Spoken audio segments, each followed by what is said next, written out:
Монгол Улсын ерөнхийлөгчийн дэвшүүлсэн 100 жил 10 зорилт хөгжлийн санаачлага.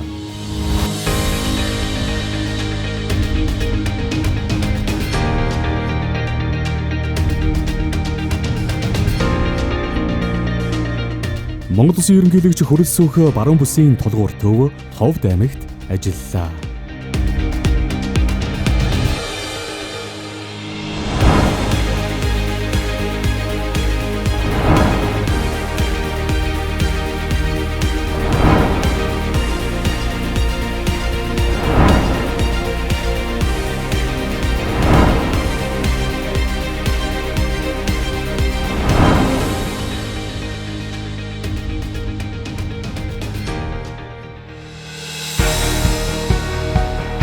Монгол Улсын ерөнхийлөгч Хүрэл Сүх аливаа улс шатхуун эрчим хүч хүнсээ дотоодоос хангадаг байх нь чухал гэдгийг үргэлж онцолдог. Үүнийг ажил хэрэг болгон олон талаацтай бодлого шийдвэр гарган ажиллаж байна. Тухайлбал улс орны нийгэм эдийн засгийн аюулгүй байдлыг хангах, халамжаас хөдөлмөрт, олборлолтоос боловсруулалтанд, импортоос экспортод шилжих суурь реформын хүрээнд 100 жил 10 зорилт хөгжлийн санаачлагыг төрийн тэргүүнд дэвшүүлсэн нь эхнээсээ үр өгөөж өгч ард түмний дунд итгэл найдвар хүлээлт үүсгэж гэлжээ. Баруун бүсийн тулгуур төв Ховд аймагт сөндөрлөж буй бүтээн байгуулалтууд үүнийг гэрч болно. Ховд аймагт ажиллаж байгаа Ховд аймгийн ажил төрөлтэй танилцж бас зарим нэг сумдаар орж Эрдэнэбургийн усан цэцлэгийн станцын нөхцөл байдалтай бас газар дээр нь танилцаж байгаа. Тэгээ энэ удаа бас та бүхэнтэйгээ уулзж байна. Монгол Улсын ерөнхийлөгчөөр томилогдсноос хойш анхудаа Эрдэнэбургийн суманд ирж одоо тэгээ та бүхэнтэйгээ бас уулзж байгаадаа их баяртай байна. Ер нь бол нийт ховдчууд тэр чигээр бол Эрдэнэбургийн усан цэцлэгийн станцыг хурдан ажил нь эхлээсээ бүрэн дэмжиж байгаа. Нутгийн иргэдийн хувьд бол одоо дэмжиж явж байгаа. Тэгээ одоо энэ дэмжсээр ч гэсэн одоо ч одоо дэмжиж. Одоо бүр хүлээлтийн байдалд орчаад яралтай одоо ажлын эхлэв. Манай Ховд аймаг болохоор 13 ясны үлгий. Тэгээд ерөөсөө маш их хөдөлмөрч ажилласан ард түмэн байдаг. Төсөл маань анх хэрэгжихдээ бол бас амаргүй олон даваа гэх туулсан.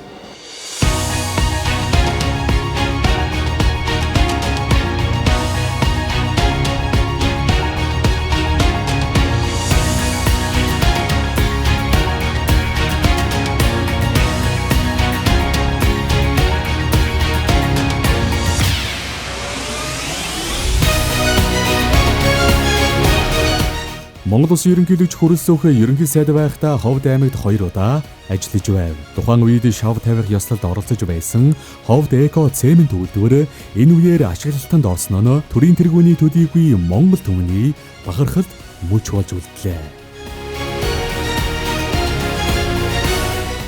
Одоогоос 4 жилийн өмнө миний тэргүүлсэн засгийн газар өндөр улс ферийн хөнгөр салхитай бүх булан хэмээх энэхүү үзэсгэлэн газарт Ховд Эко цементийн төслийг эхлүүлэх бүтээн байгуулалтын нийслэлийн ажиллагаанд оролцож байсан өнөөдөр эргэн дурсгал үнэхээр сэтгэл хангалуун сайхан байна.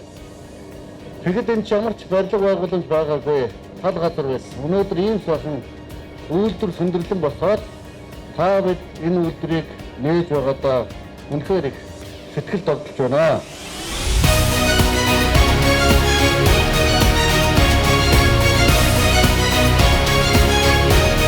За үйлдвэрийн хувьд хоногт 1200 тонн цемент үйлдвэр хүчин чадалтай үйлдвэр байгаа.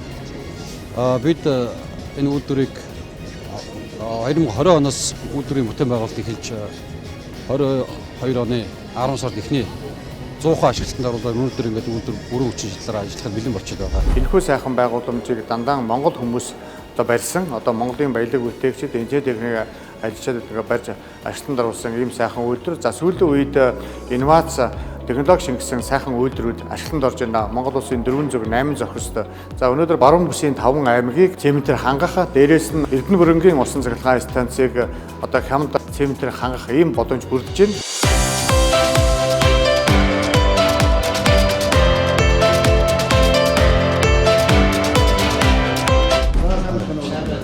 Баяр хүргэе. Амжилт хүсье. Улсын стратегийн ач холбогдол өгөхөд томоохон үйлдвэрийн одоо ажилтаа над байгснаар болсон. Инженер тэдний ажил. Баяр Анх үйлдвэрийн энэ баригдах талбай маань бол зүгээр юм сайхан ямар ч барилга байгууламж авахгүй зилүү сайхан тал байсан.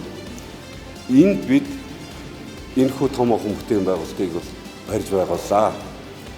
За энэ үйлдвэрийн бүтээн байгуулалтыг барихад бол ковидын үе яг таарсан 2020-21-22 онуудад ковид таараад нөхцөл байдал хэцүү байсан ч гэсэн манай үйлдвэр маань бол нэг ч өдөр гацхгүйгээр бүтээн байгуулалтаа үргэлжлүүлж явуулсаар өнөөдрийн түвшинд хүрсэн байна. Би энэ Вестнавалд компанид 2021 онд ажилд ороод сувлэгч эдийн мэргэжлэр ажилд ороод одоо ингээ 23 он үнцэн ажилтсан болоод ингээд төв хөдөлгөөний оператороор ажиллаж байна. Энэ хугацаанд ингээд залуу хойч үе болох биднийгээ ингээд тусалж дэмжиж сургалтын суулгаж ингээд дээш нь өөр үнцэн ажиллаар ингээд ороод явж байгаа. Үнэхээр баяртай байна. Тэгээд ингээд Ховд аймагта үнэхээр том зохион байгуулалтанд хөв нэмэр оруулсандаа үнэхээр бахархалтай байна. За эко гэдэг яг утгынхын дагуу тайлбарлах юм бол нийтдээ яг технологид бол манайх ус хэрэглэдэггүй гэсэн үг. Ус хэрэглэдэггүй. За үүнийгээ дагаад нийтдээ 82 хэсэг нэгжүүдэд тоос шүүх байгууламжийг бол байгуулсан байгаа.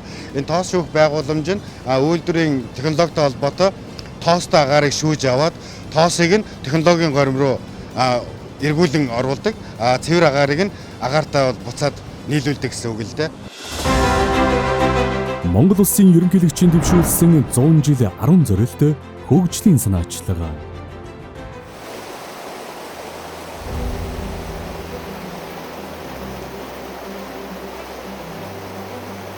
Төрийн тэргүүний 100 жил 10 зорилт хөгжлийн санаачлагын хүрээнд Монгол улсын эрчим хүчний найдвартай их усүрээр дотоодоо хангаж цаашид эрчим хүч экспортлогч улс болохоор зорж байна. Үүнд чухал хувь нэмэр оруулах томоохон төслийн нэг нь 3 аймгийн 4 сумын газар нутгийг дамнсан томоохон бүтээн байгуулалтын төсөл болох Эрдэнэ бүрэнгийн усан цахилгаан станц юм.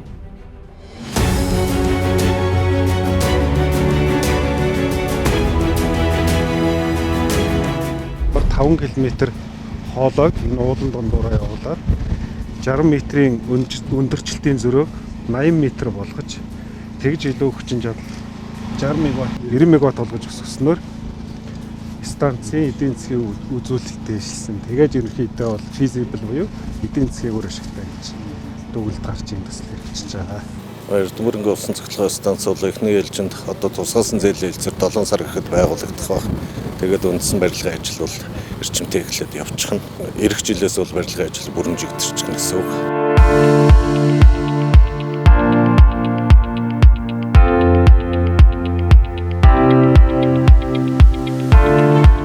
Ерөнхий сайд багтаа бас одоогийн ерөнхийлөгч байна энэ усан цахилгаан станцын нээлтийг шавыг тавьж исэн.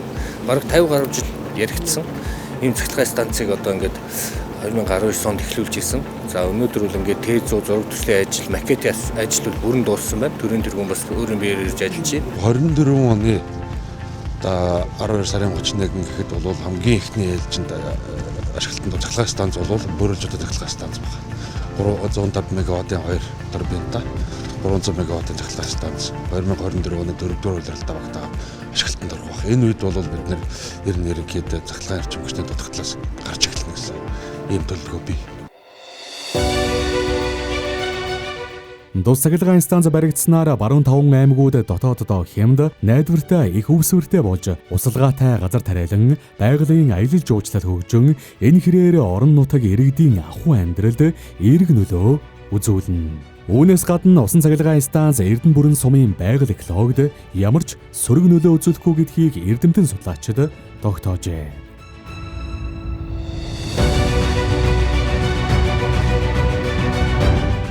Манай Эрдэнэ сум бол энэ усан цахилгаан станцгаа бол бид бүхний ирээдүйн одоо бас Эрдэнэ сумын хөгжлийн гарцаа гэж ингэж харж байгаа. Энийг дагаад ажлын байр нэмэгдэх, дотоодын одоо эдийн засгийн өсөлтөө бас нэмэгдүүлэх ийм боломж олцоо учраас ер нь бол манай сумын хувьд бол одоо хүлээлттэй байгаа.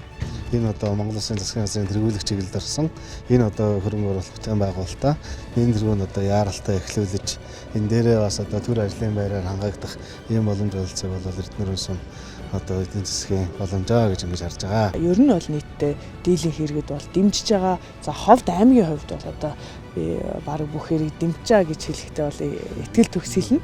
Гэхдээ энэ төсөл маань өөрөө 3 аймгийн 4 сумыг хамарсан юм томоохон хэмжээний төсөл байгаа.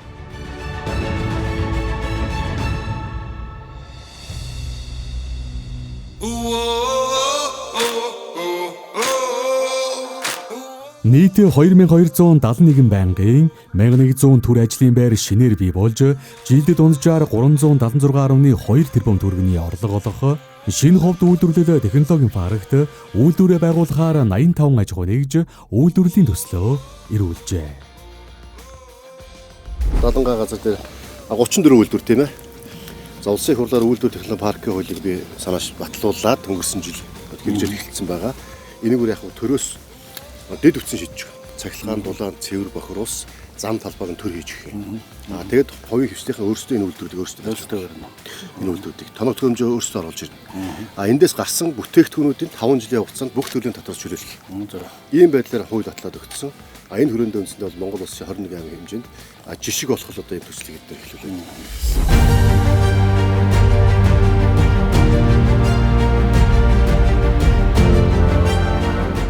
Нэг 50 болох болсон үйлдвэрлэдэг. Борлуулалт ерөнхийдөө тендерээр тэгэл цахим тендерт оролцоод тэгэл тэтгэн тендерээр бас хөшөөтийнхөө уурхаад цементнийхээ үйлдвэрт одоо ингээ нийлүүлж байгаа. Манайх 25 жил үйл ажиллагаа болохтой дотооддоо бол ерөнхийдөө мах борлуулж байгаа. Дандаа экспортлоо чиглэж ажиллаж байсан. Одоо тэгэл манай орон нутаг бусад нөгөө дид үтцэн асуудлуудаас бол манай үйлдвэр одоохондоо хоцрогдоод байгаа. Тэгээ бид нэр энэ шинэ ийм төсөл санаачилсантай холбогдуулаад бид нэр шинээр зүй батал хийгээд өөрсдөө энэ дээр мах боловсруулах үйлдвэрийн төслөө өгч сонгож ялгуулалтанд орохоор ингэ явж байгаа. Ер нь бол ингээд нэг малчтаас 5,000 төгрөгөөр авсан үлэнгицээ хусч цэвэрлэхээр нэг хаягдл гарна. Хаягдлыг нь дахин боловсруулах ямар арга байна гэдгийг судалсан чинь энэ маань ерөөсөө малын гарлаас ямар ч тийм хаяг эд байдгүй юм байна. Энийг ингээд боловсруулахаараа мис заслын одоо хагалгааны утас байдаг шүү дээ. Ямар ч тийм нөгөө хүний бие тооргүй тэрийг гаргадаг тийм хаягдлаас нь мис заслын утсыг гаргадаг болсон бас гепар ингээд хүний биед маш хэрэгтэй цус шингэлэгчийг бас эндээс гаргадаг.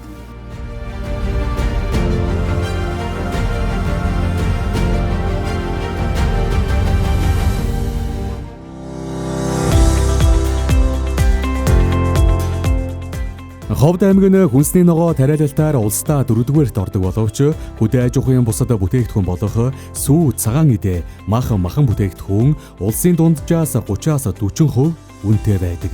Харин Ховд агропарк төслийг хэрэгжүүлснээр дээрх бараа бүтээгдэхүүний үн буурч 1000-аас 1500 хүний ажлын байр бий болохоос гадна шинэ Ховд үйлдвэрлэл технологийн паркийн үйлдвэрүүдийн үндсэн түүхийд хангагч болох боломжтой.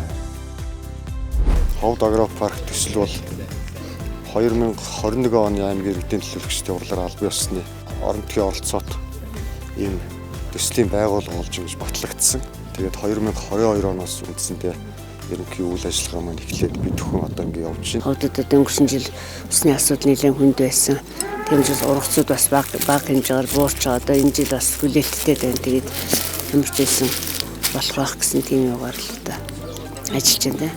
Ерөнхийлөгчийн дэвшүүлсэн хүнсний хувьсгал бөгөөд тэр бомод үндэсний хөтөлбөрийн хүрээнд бид нар өөрийнхөө одоо газар нутагт дээрээ одоо жимсний аж ахуйг байгуулах, за мөн одоо хөлөмжийн аж ахуй байгуулах, мод үржүүлийн одоо аж ахуй эдгээрийг одоо байгуулах төлөвлөлөөд одоо ингээд ус гаргах л одоо асуудал дээр бид нар явж байна.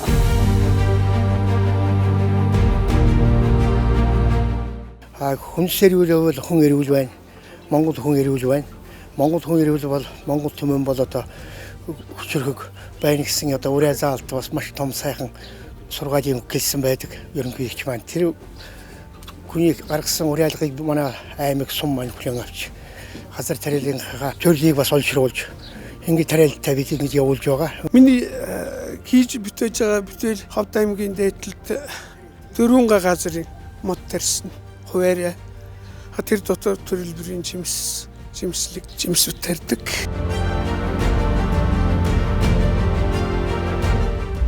Хөдөө аж ахуйн салбар гэдэг бол өөрөө онцлогтой.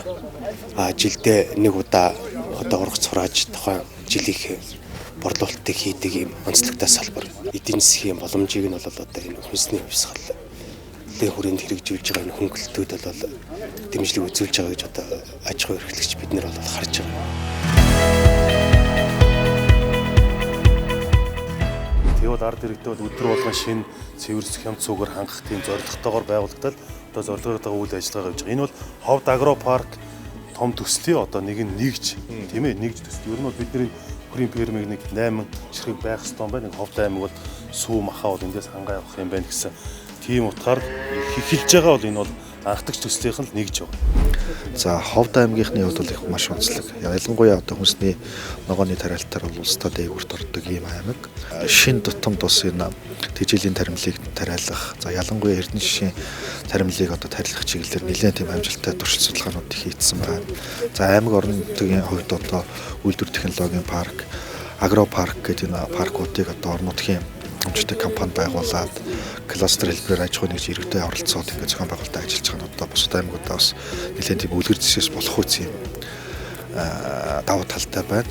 Монгол улсын ерөнхийлөгчийн одоо үндэсний хэмжээнд одоо өрнүүлж байгаа бодлогыг Ховд аймаг бол одоо 100% дэмжиж ингээд ажиллаж байгаа. Ер нь Ховд аймаг бол үйлдвэрлэгч Ховд байх. Ийм одоо томоохон зорилттой байдаг. Ингээд ажиллаж байгаа маа. За хүнсний хувьсгалын хүрээнд одоо Ховд аймаг бол газар тариалан мал аж ахуй хослуулж хөгжүүлдэг ийм одоо онцлогтой аймаг. За бид хүн бол жилд 3000 орчим одоо га тариалалт хийж жилийн дүнгээр 30 орчим мянган га одоо тоон ургац хурааж явдаг ийм аймаг байна.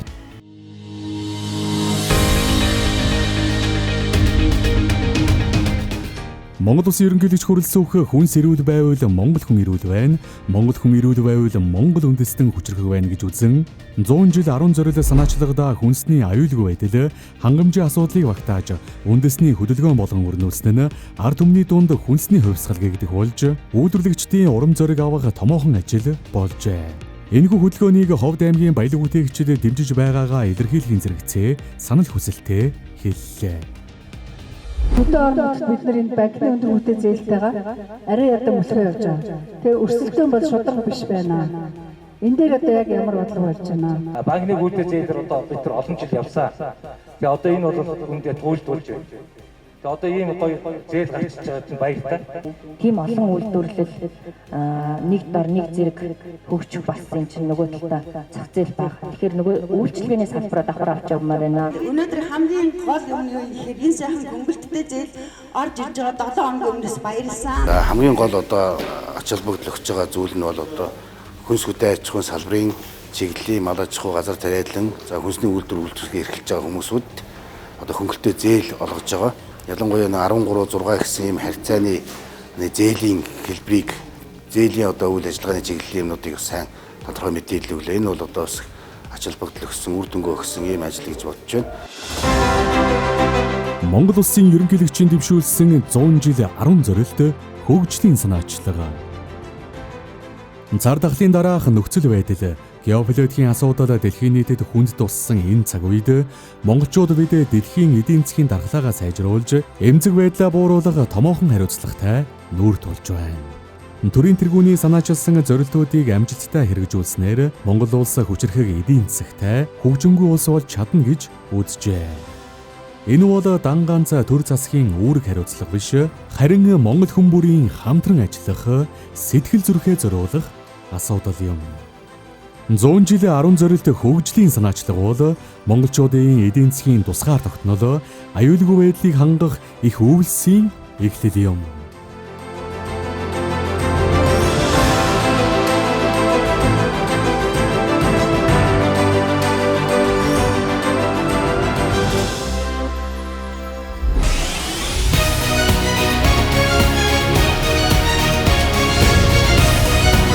Монгол Улсын ерөнхийлөгчийн дэвшүүлсэн 100 жил 10 зорилт хөгжлийн санаачлага.